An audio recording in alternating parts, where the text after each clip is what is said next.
Eu sou Andréia Pereira, uma das sócias da OL Investimentos, responsável pela parte de comunicação e marketing. E dando prosseguimento aqui ao nosso projeto Call com Gestor, a gente hoje recebe a Isabela Nunes, Head of Sales da JP Morgan Asset Management. Tudo bom, Isabela? Seja bem-vinda mais uma vez aqui com a gente. Tudo ótimo, obrigada pelo convite. Como sempre, é um prazer falar de um tema que eu adoro, então muito obrigada. Exatamente, vamos falar do cenário econômico internacional. Vou passar aqui a palavra para o Henrique Pascoal, nosso head de produtos, que vai falar um pouquinho, vai introduzir um pouquinho o nosso tema e a gente vai começar nosso bate-papo. Boa noite a todos, sejam muito bem-vindos a mais essa interação aqui da OL Investimentos. A gente tem muito prazer em receber a Isabela aqui num bate-papo. Tenho certeza que vai ser muito construtivo e vamos ter uma hora de muito conhecimento e de boas ideias. Isabela, seja muito bem-vinda mais uma vez. Conta para a gente um pouquinho a dimensão do JP Morgan, os seus big numbers, e vamos bater um papo bem rico em seguida, com certeza. Ótimo, Henrique, obrigada mais uma vez, agradecer aí a atenção de todo mundo. Eu sei que são tantas lives, então a gente realmente agradece quem entrou aqui para esse bate-papo. Como o Henrique me apresentou, eu toco hoje todo o relacionamento com os investidores do JP Morgan Asset Management aqui no Brasil.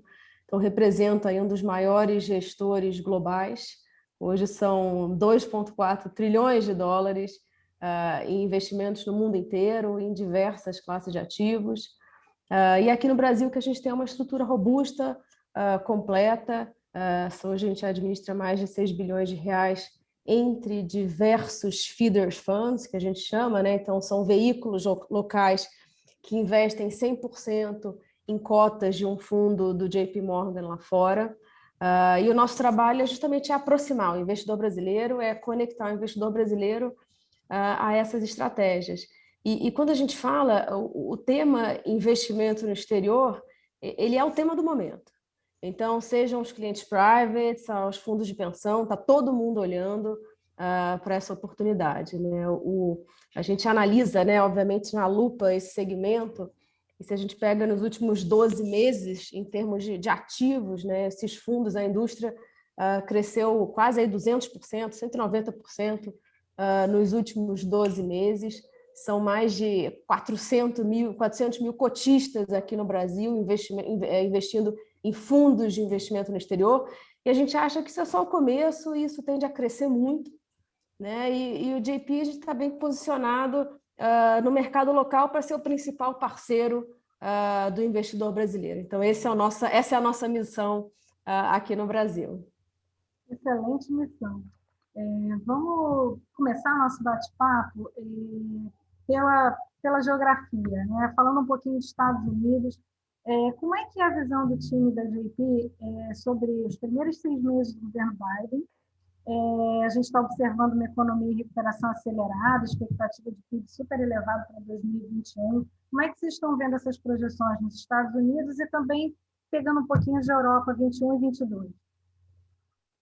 Ótimo. O JP Morgan como casa, né, a gente está bem otimista com o mercado global, né? Acho que esse é o primeiro a grande mensagem aqui. Então, quando a gente pega especificamente o Biden, né, nesses primeiros 6 meses aí, eu acho que a leitura, né, o que a gente vê é foco no mercado doméstico, né? Então, principalmente no estímulo fiscal, né? Então, se a gente lembrar, se não me engano, foi em março, né, que foi aprovado mais um pacote aí de cerca de 5% do PIB, a gente está falando de quase 2 trilhões de dólares, já se somam mais de 25% do PIB, né, em estímulo na economia americana. Isso foi acima, né, do que o mercado esperava lá no começo do ano, e a aceleração da vacinação, né? Então, né, são esses 2 focos do mercado doméstico permitindo a reabertura, né, do país, né, que isso é crítico para as perspectivas de aceleração da economia, né? Então, hoje, quando a gente olha, né, hoje a expectativa é que a economia americana cresça aí 7% esse ano, acelerada nesse segundo semestre, bastante acelerada nesse segundo semestre, E mesmo ano que vem, se a gente pega 2022, a expectativa também continue crescendo. Obviamente não vai ser nesse pace, né, numa aceleração um pouco menor, mas próxima aí de 3%, que ainda assim é acima do crescimento médio histórico, né? Então, né, um crescimento muito forte, e principalmente se a gente lembrar, né, a economia americana ela sempre girou pelo consumo, né? Então, o consumidor, o senhor John, a dona Mary, eles são responsáveis por 60%, 70% da economia. Quando eles estão otimistas, eles gastam, né? Então, existe uma demanda aí reprimida, né, com essa pandemia que vai se acelerar ainda mais. Então, isso é o que a gente viu nesse primeiro semestre aí de Biden, e a expectativa é, né, no próximo, né, daqui para frente, a gente começa a ver um pouco mais de foco num crescimento mais estruturado, né? Então, né, eles têm de vários pacotes, né? O Americans Job Plan, Family Plan. No final, é muito foco na infraestrutura, né? Seja infraestrutura física, infraestrutura digital, infraestrutura humana, né? Então, com possível aumento de impostos. Então, são coisas daqui para frente, são essas propostas que a gente deve ver daqui para frente, mas certamente uma economia caminhando muito bem. E aí a Europa, eu diria que ela está, né, ao contrário dos Estados Unidos, ela ficou, né, acho que o primeiro trimestre foi um pouco mais difícil, né, a gente viu a parte de vacinação, né, um pouco do aumento dos casos, então não foi tão fácil abrir a economia, mas agora já começa a reabrir, né, a gente já vê o nível de vacinação próximo aí do que a gente olha na economia americana, então diria que talvez a Europa estaria pelo menos um trimestre atrás da economia americana, mas crescendo também. Então, com o PIB que deve crescer aí próximo de 5% esse ano. Então, otimistas aí com projeções, expectativas de crescimento para as economias, principalmente lideradas aqui pelos Estados Unidos. Que ótimo. Boa, vamos aprofundar aqui um pouco o olhar para os Estados Unidos. Como você bem citou, já se percebe uma retomada da atividade com a maior mobilidade social. O que você tem a dizer para a gente do time do JP Morgan? Como está a geração de empregos e ganhos de eficiência das empresas?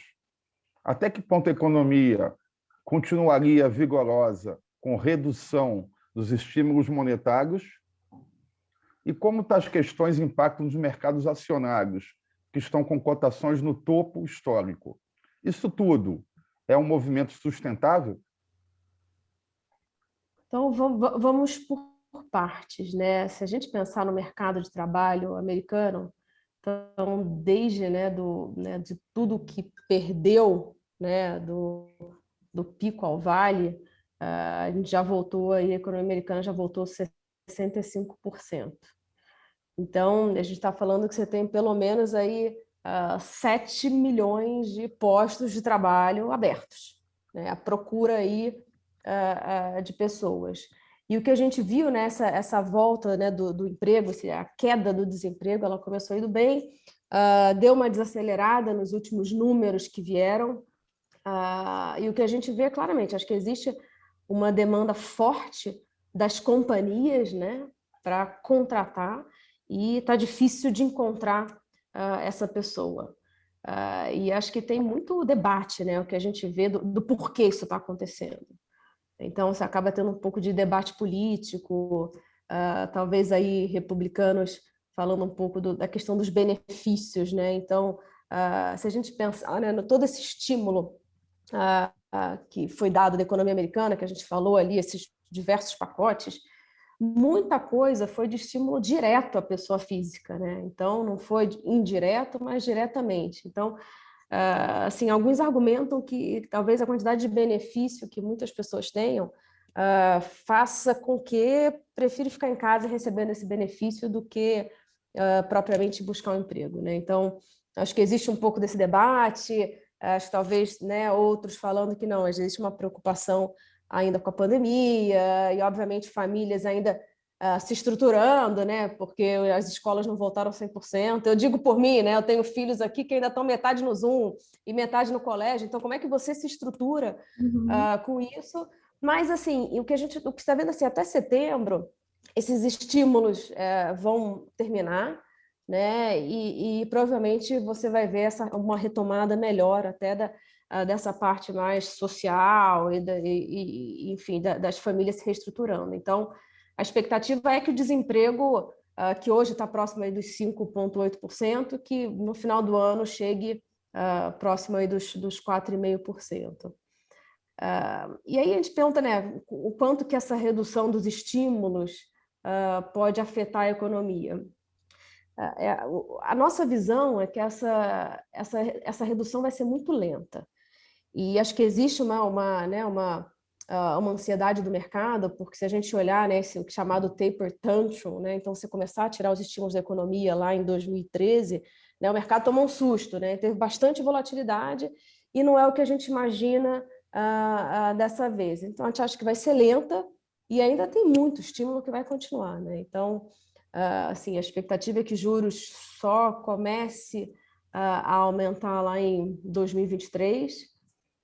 Você tem uma compra aí, são cerca aí de 80 bi de dólares que são comprados em treasuries e 40 bi dos ativos securitizados, mortgage-backed securities, que a expectativa do mercado é que haja uma sinalização ainda esse ano de um início, né, de começar a cortar um pouco esses estímulos, mas a redução só começaria no ano que vem. Então, eu acho que essa comunicação clara faz com que o mercado fique um pouco, né, mais, vamos lá, tranquilo.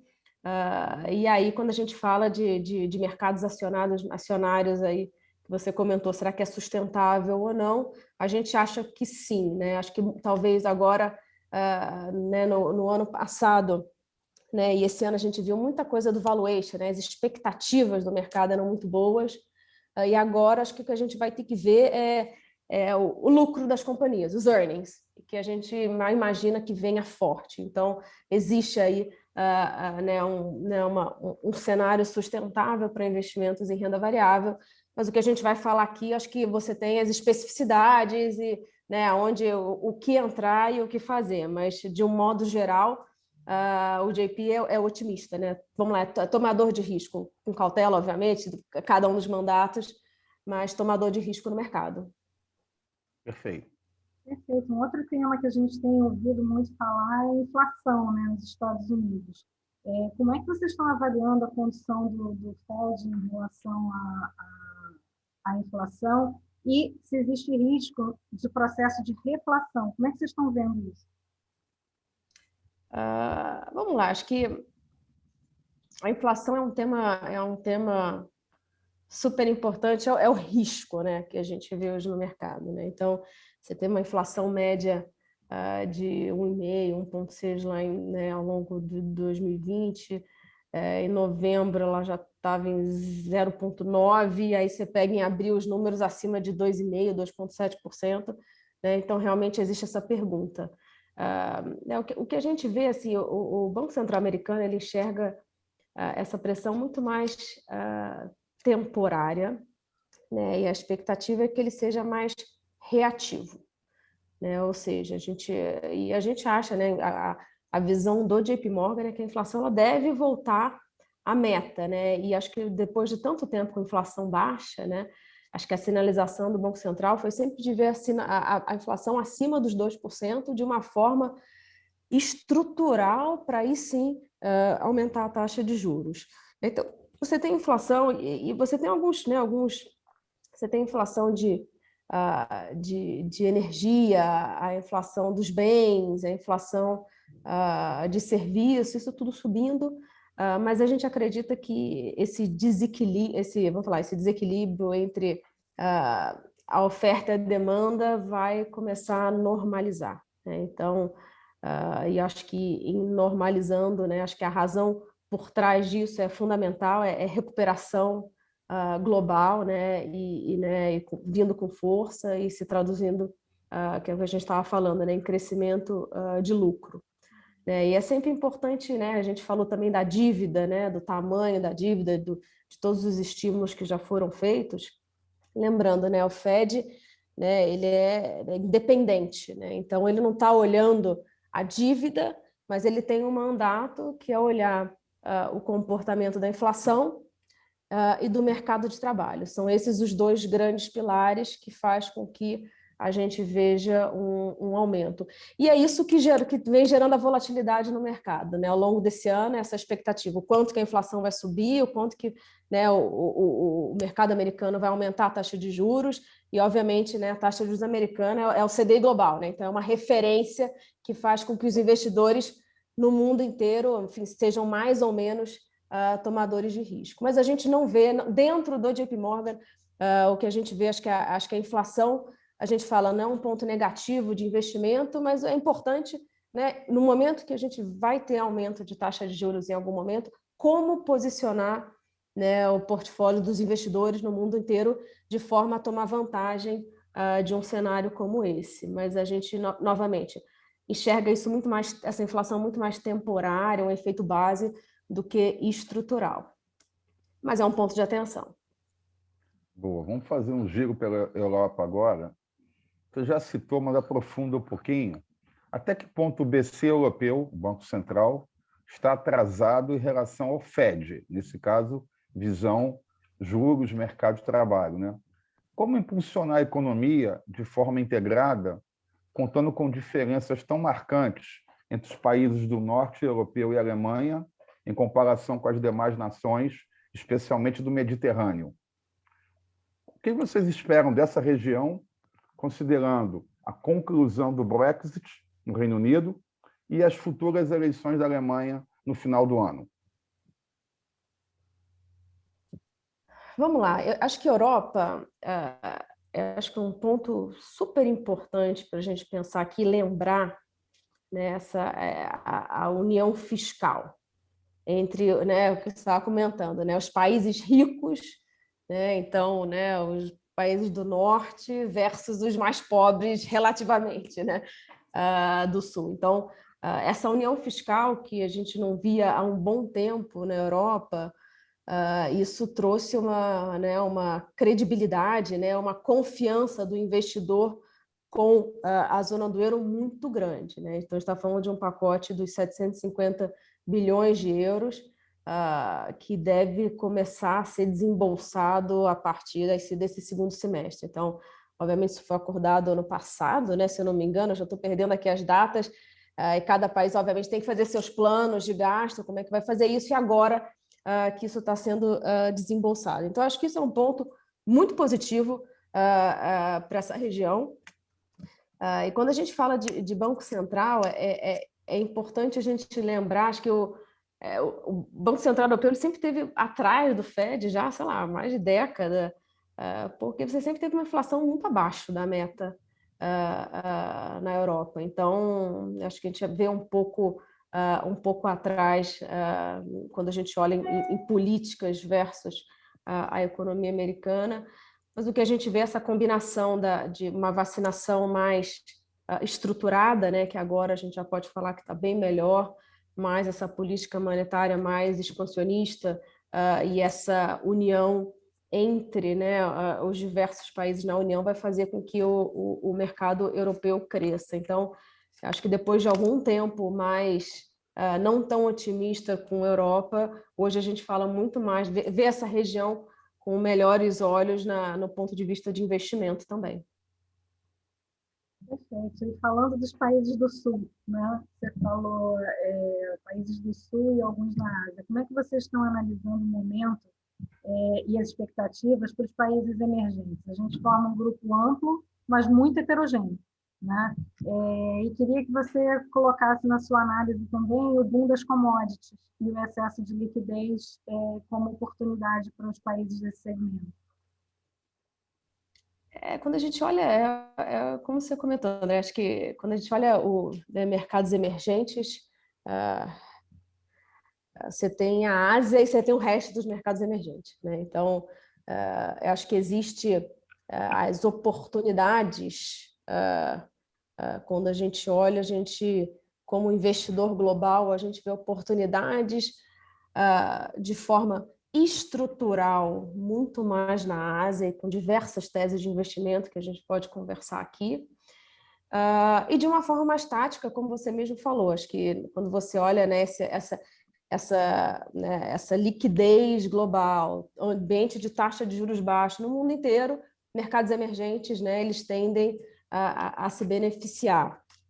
E acho que nesse ponto estrutural é importante, porque né, a gente está falando desse super ciclo de commodities, será que existe? E quando a gente fala de um super ciclo de commodities, isso tende a ser, né, por décadas. Né? A gente viu, né, em alguns anos atrás, liderada aí pelos BRICS e muito mais pela Ásia, o Brasil surfou essa onda de commodities. E o que a gente acha que hoje talvez seja um pouco diferente, né? Porque quando a gente pensa assim, né, em commodities, em energia, eu acho que tanto, né, a gente olha Estados Unidos, OPEC, você tem uma capacidade ociosa que pode muito bem aumentar a produção, dependendo né, de aumento de preço. E um foco muito, assim, o foco, né, acho que o mundo tem sido cada vez mais local nessa redução de combustível fóssil, né, que isso deve diminuir a demanda. Então, você tem essa parte e outras commodities que poderiam afetar mercado imobiliário, ou mesmo, né, quando a gente fala de alimentos. Então, a gente acha que é talvez prematuro falar de um super ciclo de commodities, mas o que a gente vê no mercado é uma rotação, né? Então, a gente viu ao longo do ano passado, né, principalmente as ações mais de crescimento tendo um desempenho melhor, né? No momento que você tem uma visibilidade melhor dos mercados, das economias e de um crescimento global, né, setores mais cíclicos e commodities foram os que mais se beneficiaram ao longo desse ano. E aí, obviamente, como eu falei, acho que tem né, diferentes formas de trabalhar os mercados emergentes. Acho que são bem diferentes quando a gente olha a Ásia versus América Latina, por exemplo. Acho que tem uma diferença grande, até do ponto de vista do investidor. Vamos aprofundar um pouco, então, esse mercado mais pujante, com mais alternativas. Uhum. O GP tem equipes baseadas na Ásia há décadas. Qual a visão do time local em relação à preservação do crescimento chinês e demais países da região? Quais os diferenciais em níveis de competitividade das big techs asiáticas em relação às gigantes ocidentais? E para fechar essa viagem aí na Ásia, quais setores chamam a atenção, considerando a continuidade da expansão da classe média com poder aquisitivo expressivo e o poder central estimulando investimentos em infraestrutura?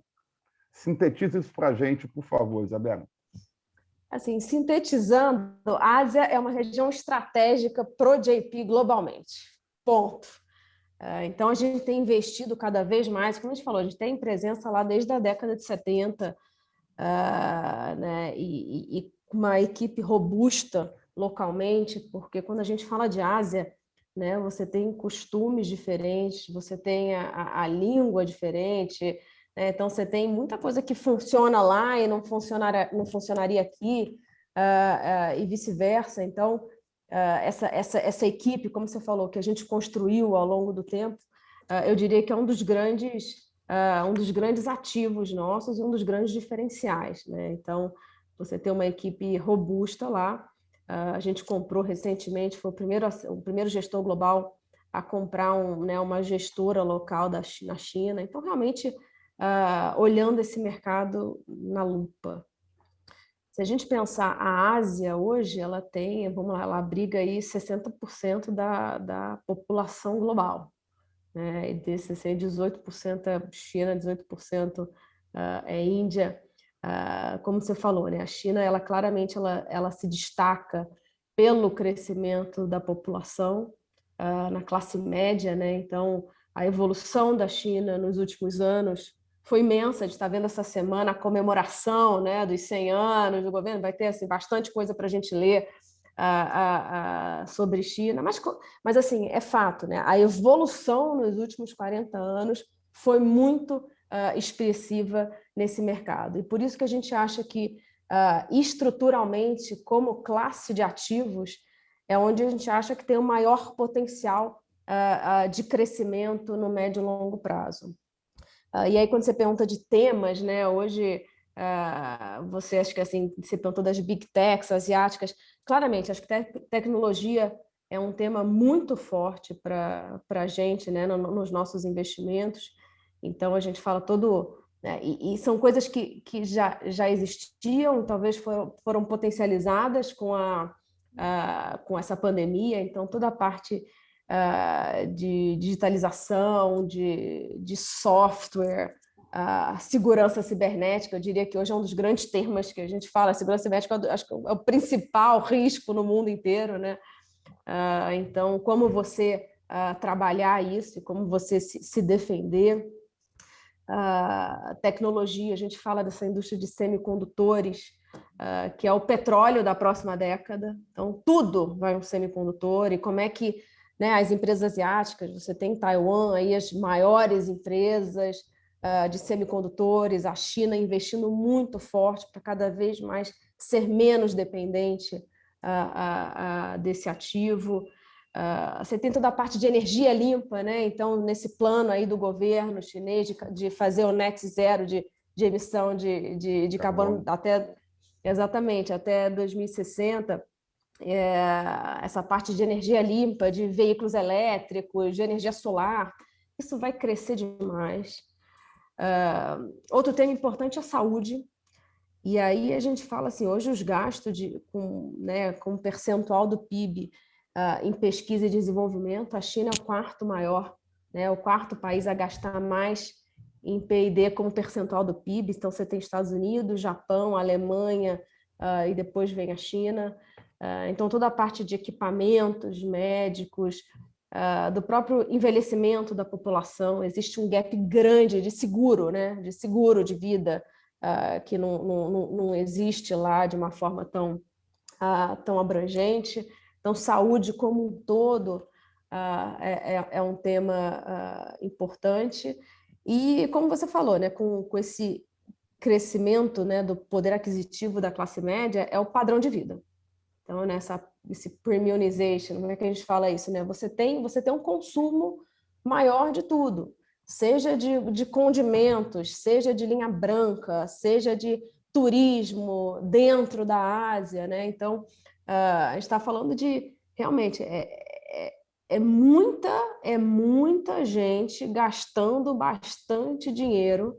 Hoje, a China é o maior consumidor de luxo do mundo, assim, contribui com muito do consumo global e está só no começo, né? A expectativa é que dobre a classe média nos próximos 10 anos. Então, é uma população muito grande. Acho que aí eu diria que são os grandes temas que o JP olha com bastante profundidade, e você ter essa equipe técnica, né? Falando mandarim, falando cantonês, conversando com as companhias, entendendo cada um dos modelos de negócio, isso é extremamente importante. Mais do que perfeito. Demais. Vamos aterrissar um pouquinho aqui no Brasil. A gente está relativamente atrasado no combate à pandemia, num momento econômico delicado por conta dos riscos fiscais, inflacionários, dificuldades da relação do executivo com o Congresso. Qual a visão dos grandes investidores globais em relação ao Brasil? E aí, aproveitando esse tema, queria que você falasse um pouco da estratégia do JP na compra de 40% do C6, do Banco Digital Brasileiro. Vamos lá. Então, vamos por partes nessa pergunta. Acho que quando a gente olha para o Brasil, vamos falar como mercado de investimento, né? A gente olha renda variável de mercados emergentes. A Ásia representa 80%, a China representa 40%, o Brasil representa menos de 5%.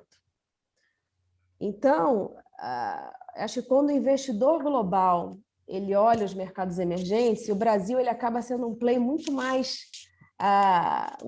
cíclico, muito mais tático, né? Que é o que a gente conversou aqui. Acho que estruturalmente o Brasil ainda tem muita incerteza, né? Acho que seja que a gente estava falando de política, fiscal, acho que tem muitas incertezas aqui no Brasil que talvez estruturalmente o investidor global prefira hoje outros temas mais para lá, né, mais para a Ásia do que para a América Latina. Mas como um play tático, eu acho que com certeza isso é visto.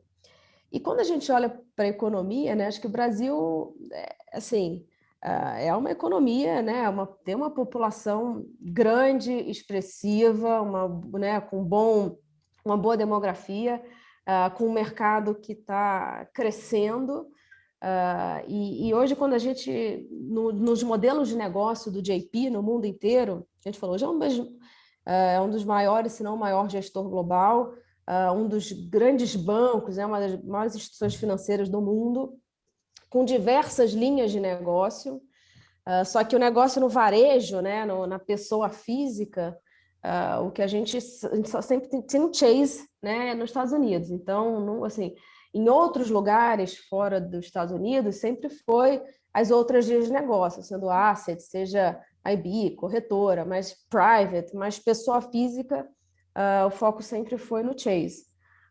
E cada vez mais acho que o banco tem visto, acho que o potencial do mercado digital, né? Acho que não tem, e acho que isso é um dos grandes que eu acho que isso é esperado, né? A gente tem que saber, né, como um banco do tamanho que a gente tem, é olhar e responder às demandas, né, do mercado e as perspectivas daqui para frente. Acho que é isso que a gente tem investido muito. Então, acho que é uma sinalização super importante, né, de comprometimento com o mercado brasileiro. Então, quando a gente olha, é um mercado grande, é um mercado vasto, é um mercado que vai crescer bastante. E olhando para esse mercado digital, então a gente comprou, né, um robo-advisor lá na Europa, agora fez essa aquisição aqui de 40%, que foi anunciada ontem para o mercado. Então, acho que claramente eu só vejo como ponto positivo, né? Do ponto de vista do que eu represento aqui hoje, da nossa conversa do asset, nada muda, né? A gente continua sendo mais um grande parceiro nosso, um grande distribuidor, assim como todos os outros aqui no Brasil que a gente trabalha, mas eu acho né, como institucionalmente falando, eu acho extremamente importante ver um banco desse tamanho olhando para o mercado brasileiro. Sem dúvida. E complementando a pergunta, eu queria que você falasse qual o peso do processo eleitoral de 2022 nessa análise de vocês e como é que a gente deve acompanhar os medidores de risco do país.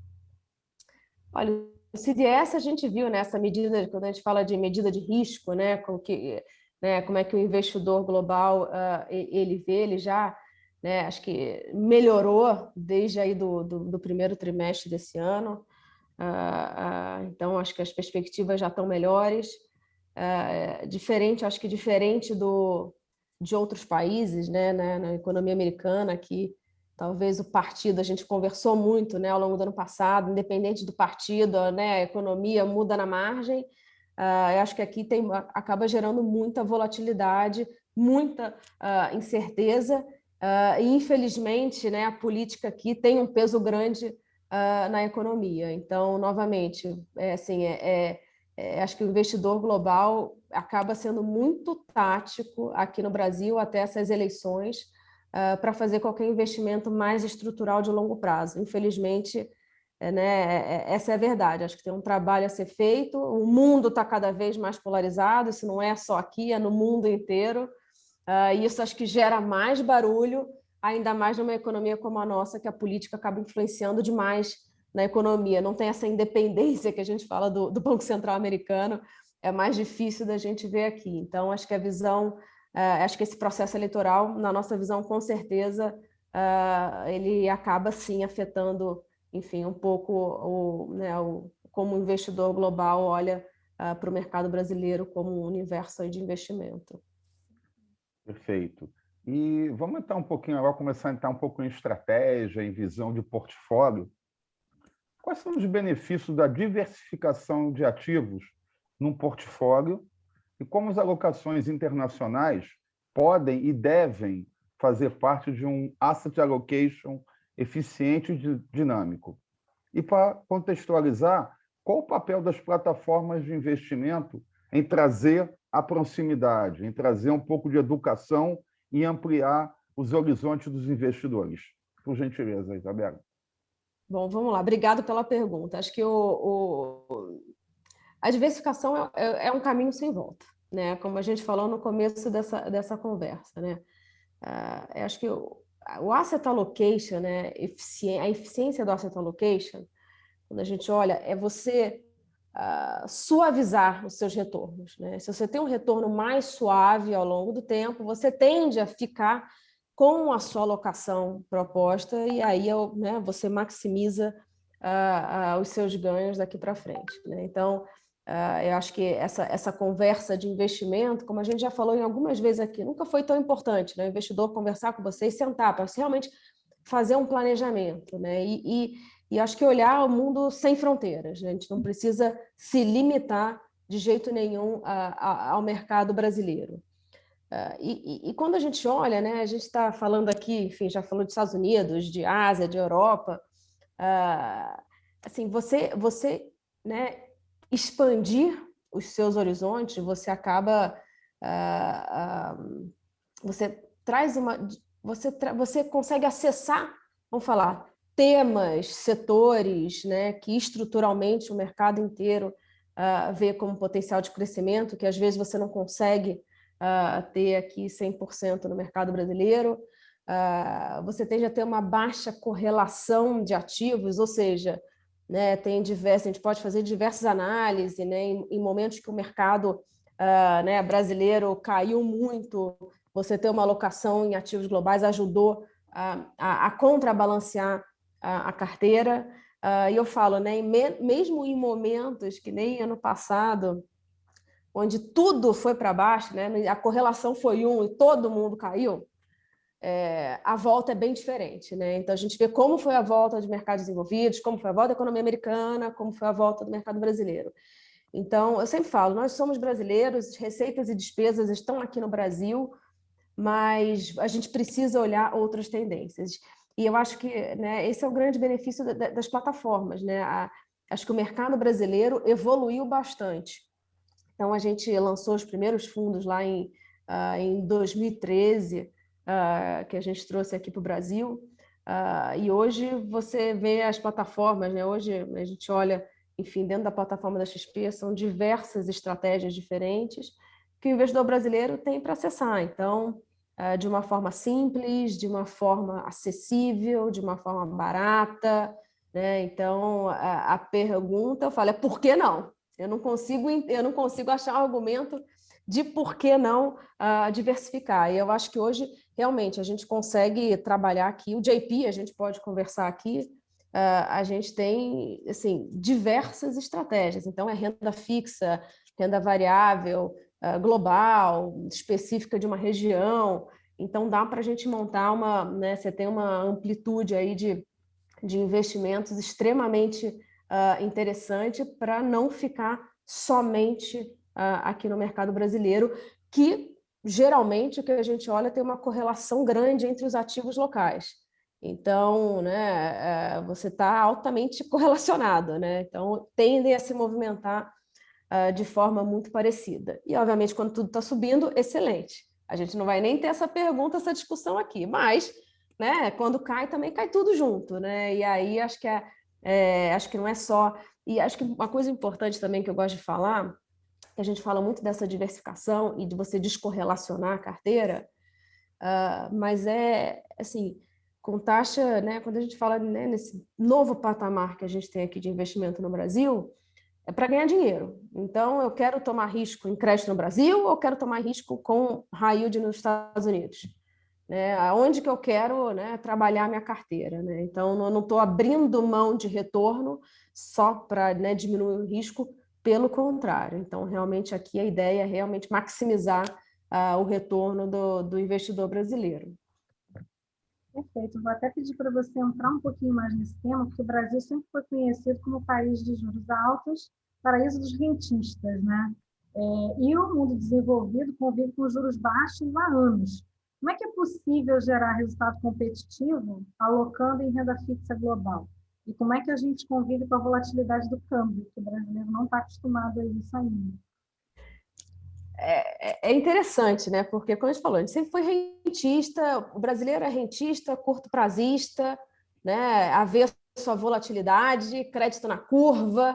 Então, nunca foi tanto tomador de risco, né? Mas defina risco também, né? Risco à volatilidade ou risco à concentração no ativo. Então, fato, né? O Brasil foi sempre muito rentista. Agora, quando a gente olha a renda fixa, de todas as oportunidades no mundo, né, do mercado de renda fixa global, o Brasil representa 2%. Então, a gente já começa a pensar, fala, poxa, eu estou deixando 98% das oportunidades na mesa. Vamos entender. E a gente, quando a gente pensa, né, como aqui é tudo, né, a gente está no pós-fixado, né, então a gente só está olhando, né, essa renda mesmo. Acho que a gente tem que olhar o ganho do cupom e a valorização a variação do preço. Então, quando a gente olha a renda fixa global, se a gente pensar nos Estados Unidos, né, taxa zero, todo mundo fala taxa zero, economia americana, não ganha nada.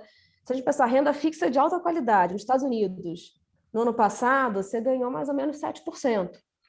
Porque você tem a variação do preço, né? Então, essa variação faz com que essa marcação a mercado, né, faz com que sim, você possa ganhar muito né, dinheiro em renda fixa, dependendo do movimento de taxa de juros, né? Não necessariamente, o movimento da curva, né, de juros, não necessariamente taxa de juros lá fora, Fed Fund está zero, você não vai ganhar nada, pelo contrário. Então, acho que mesmo com taxa né, de juros americana de alta qualidade, você tem um potencial de retorno interessante, você tem um universo muito grande, então a gente está falando de high yield, né, que são ativos de alto rendimento e também, obviamente, tem um pouco mais de risco. Você tem os ativos securitizados, né, então o mortgage-backed securities, asset-backed securities, que é um mercado muito mais líquido, né, então você tem habilidade, né, a possibilidade de geração de alfa.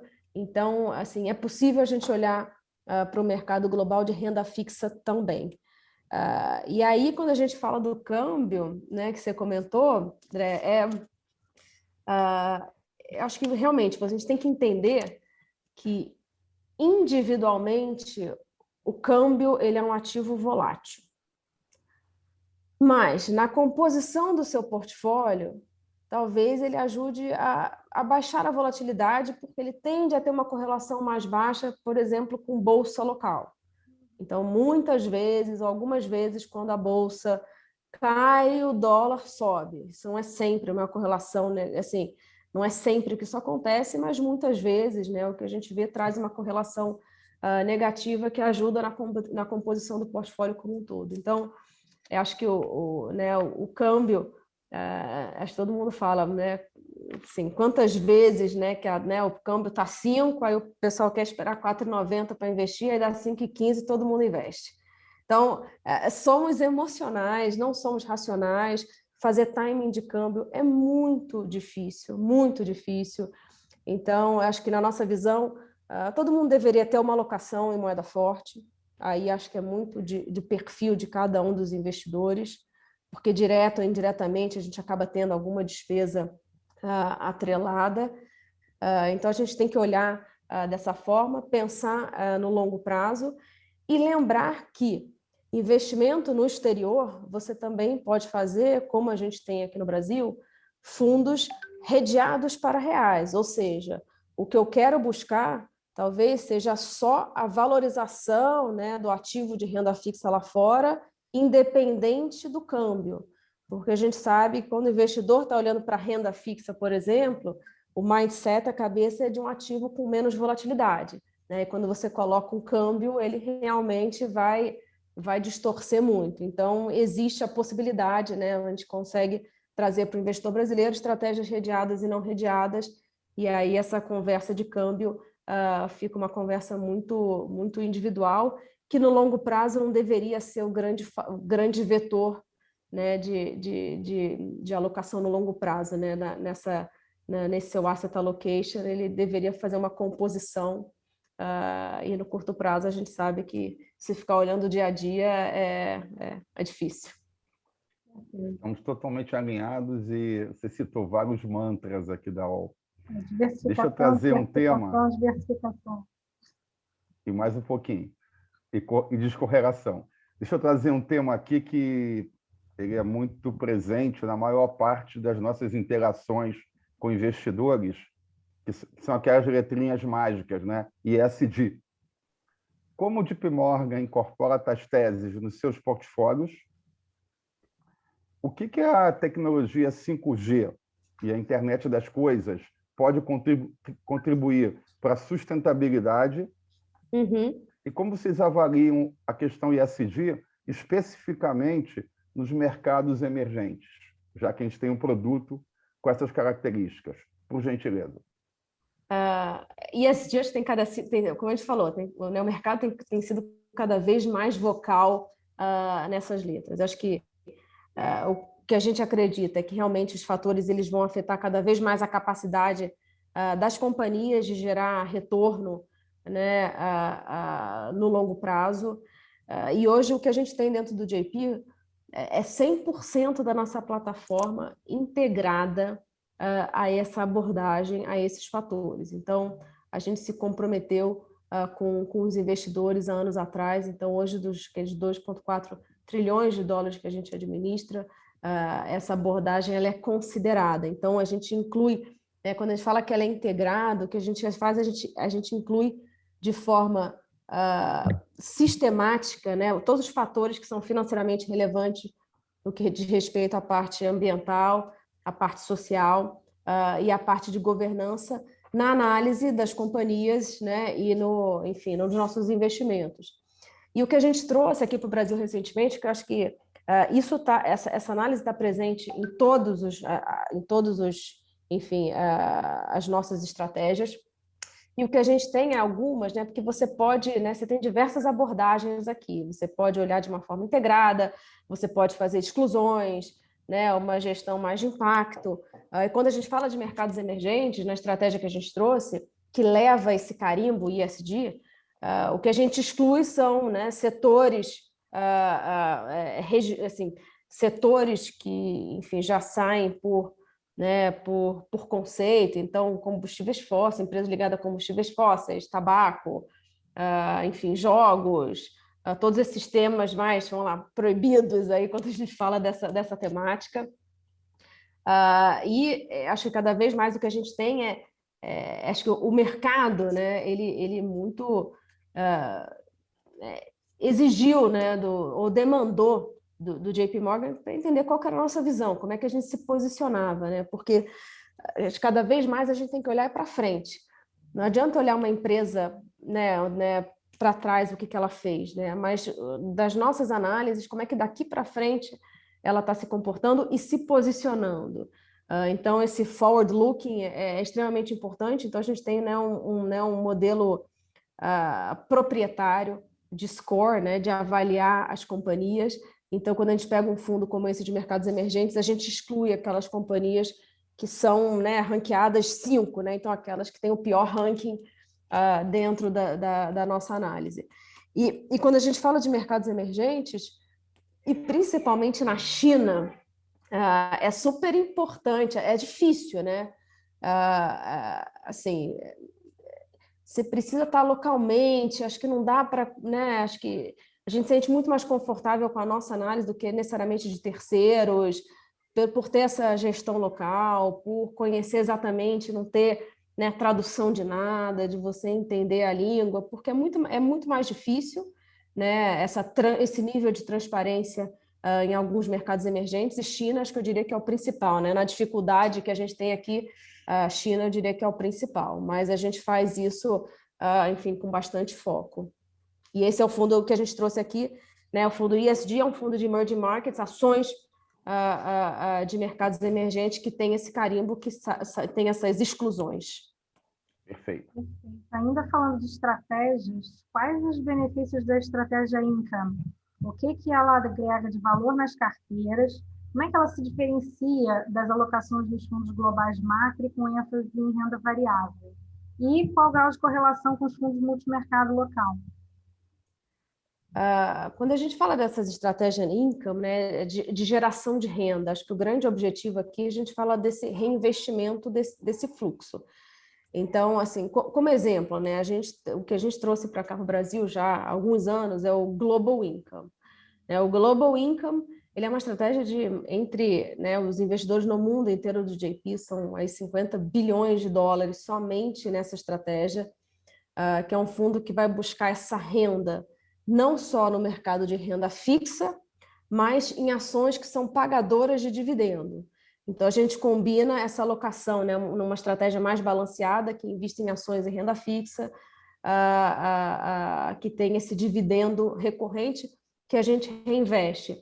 E vamos falar, esse dividendo ele acaba servindo como um colchão, né? Então, vamos imaginar, assim, como exemplo, a gente busca, né, um dividendo de média de 3 a 5% ao ano, mais apreciação de capital. Então, o que eu quero dizer com isso? Se eu vou conseguir no meu fundo gerar esses 4% ao ano, em 5 anos eu estou falando que só em renda eu tive um retorno de 20% em dólar, mais eventual apreciação de capital que a gente vai buscar aqui. Então, essa renda ela acaba servindo como um colchão.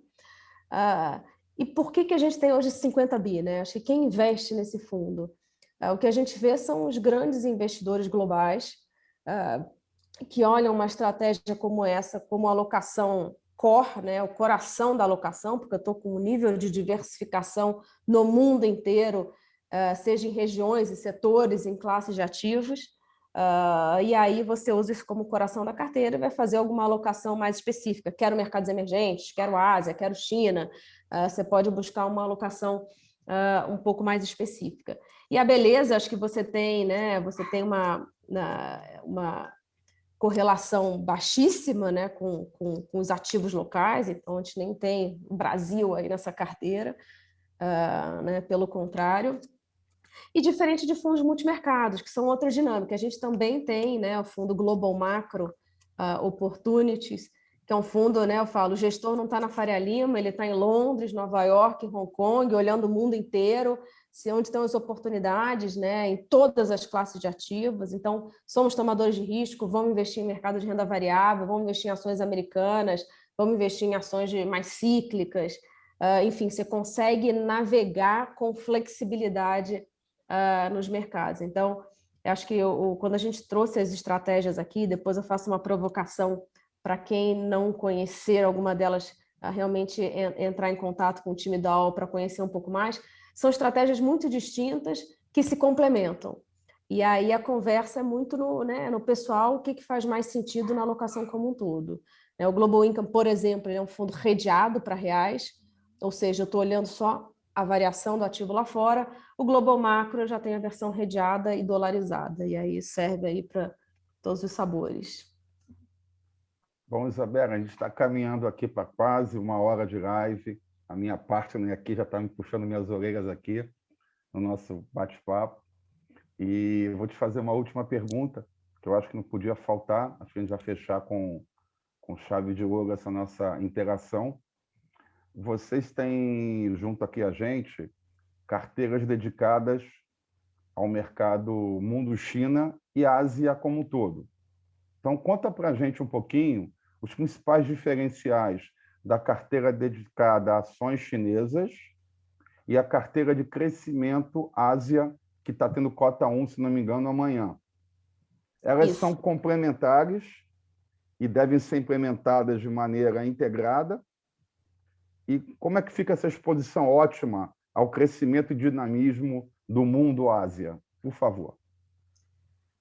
Vamos lá, a gente trouxe esse fundo de China no final do ano passado para cá, para o Brasil, uma estratégia que já tem um track record longo aí de sucesso, tanto de China quanto de Ásia, e o de Ásia entrando aí na plataforma cota 1, aí acho que é amanhã. A estratégia de China, a gente já captou, enfim, mais de 1 bilhão aí em super pouco tempo. O nosso fundo de China, a estratégia de China, o que ele vai capturar, ele vai capturar as oportunidades do mercado local chinês. Então, são as ações negociadas em Xangai e Shenzhen. Eu falo que é o Made in China for China. Então, tudo que são as empresas que estão focadas naquele consumo doméstico, né? Então, e aí vai desde, né, que todos aqueles setores que a gente comentou, consumo, tecnologia, saúde, né? Lembrando aqui a população média crescendo, né? A expectativa é que dobre a renda da classe média aí nos próximos 10 anos, então o consumo continua muito forte. É um mercado local, é um mercado líquido, é um mercado que tem baixa correlação com a nossa Bolsa brasileira, menos de 0,2. Então, do nosso ponto de vista, né, por que nós, como investidores brasileiros, deveríamos pensar nesse investimento? Então, você tem uma baixa correlação. E o mercado doméstico chinês, durante muito tempo, ele foi, né, fechado para o investidor estrangeiro, né? Então, você teve um programa lá em 2014, Stock Connect, que começou a abrir esse mercado, e o que a gente vê é a demanda dos investidores no mundo inteiro crescendo muito para capturar o que tem no mercado local, doméstico chinês. A Ásia, o fundo de Ásia, o Asia Growth, que a gente, enfim, que vai abrir amanhã, que também é um fundo que tem bastante track record lá fora, ele vai olhar a região como um todo, né? Então, se a gente pensar, a Ásia abriga hoje 60% da população global. A Índia, ela tem uma população jovem, ela deve ter a maior alta na taxa de crescimento, né, da economia. Se a gente pensar, são cerca de 480 milhões de indianos abaixo de 20 anos de idade, que é maior que toda a população americana. Toda a população americana, né, o número de indianos abaixo de 20 anos de idade. Então, você tem teses de investimento na Ásia, como a gente falou, na Índia, acho que por toda essa população e o crescimento também da economia.